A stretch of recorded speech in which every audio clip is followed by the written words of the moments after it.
A'udzubillahi minasyaitonirrajim. Rabbi zidni ilma warzuqni fahma. Rabbi shrah li sadri wa yassir li amri wahlul 'uqdatam min lisani yafqahu qawli. Allahumma inni as'aluka ilman nafi'a wa rizqan thayyiba wa amalan mutaqabbala. Oke, kita lanjut. Namun sebelumnya di sini ada beberapa penjelasan yang saya lewatkan karena terlalu apa ya? Terlalu panjang. Namun pada intinya bagaimana Ibunda Muhammad ini menjaga wudunya, menjaga kesuciannya. Sungguh umatku digelari di hari kiamat sebagai cahaya terang benderang dari bekas wudunya. Maka barang siapa yang mampu di antara kalian untuk memperluas bagian yang disentuh air pada anggota wudu, maka lakukanlah. Hadis riwayat Bukhari. Kita lanjut membaca pada langkah kedua, menjadi ibu sekuat 1000 laki-laki. Sebenarnya karomah orang yang istiqomah wudhu itu banyak sekali yang membuktikannya. Namun pembahasan kita kali ini fokus pada ibu sekuat 1000 laki-laki, yaitu seorang ibu yang dapat mengantarkan anaknya menjadi seorang yang cerdas dan soleh di atas rata-rata. Dengan makna lain, ibu sekuat 1000 laki-laki itu adalah seorang ibu yang berhasil menyurgakan anaknya di dunia sekaligus di akhirat. Nah,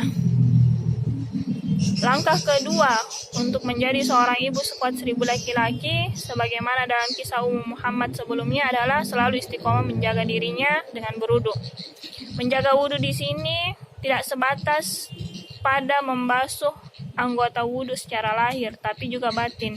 Lantas seperti apa dan bagaimana cara membasuh anggota batin wudu? Atau bagaimana sih cara berwudu secara batiniah? Untuk menjawabnya, mari kita simak pertanyaan Isam bin Yusuf kepada seorang ulama sufi yang bernama Hatim al-Assam. Ada seorang ahli ibadah bernama Isam bin Yusuf. Dia selalu merasa khawatir jika ibadahnya kurang khusyuk, sehingga ia selalu bertanya kepada orang yang dianggap lebih ibadahnya demi memperbaiki dirinya. Suatu ketika saat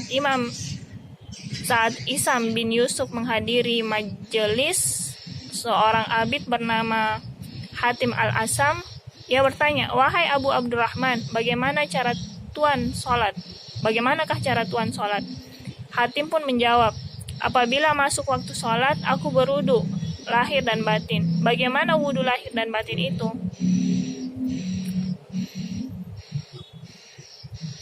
Wudu lahir sebagaimana kita biasa wudu, yaitu membasuh semua anggota wudu dengan air.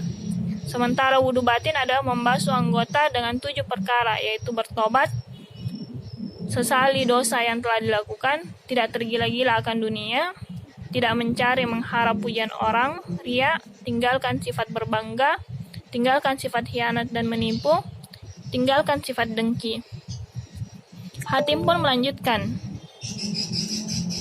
"Kemudian aku pergi ke masjid. Aku rapikan semua anggota tubuhku dan menghadap kiblat. Aku berdiri dengan penuh kewaspadaan dan aku merasakan aku sedang berhadapan dengan Allah. Surga di sebelah kananku, neraka di sebelah kiriku.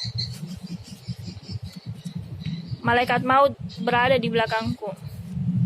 Lalu aku membayangkan bahwa aku seolah-olah berdiri di atas titian Sidratul Mustaqim dan menganggap bahwa sholatku kali ini adalah sholat terakhir untukku. Kemudian aku berniat dan bertakbir dengan baik."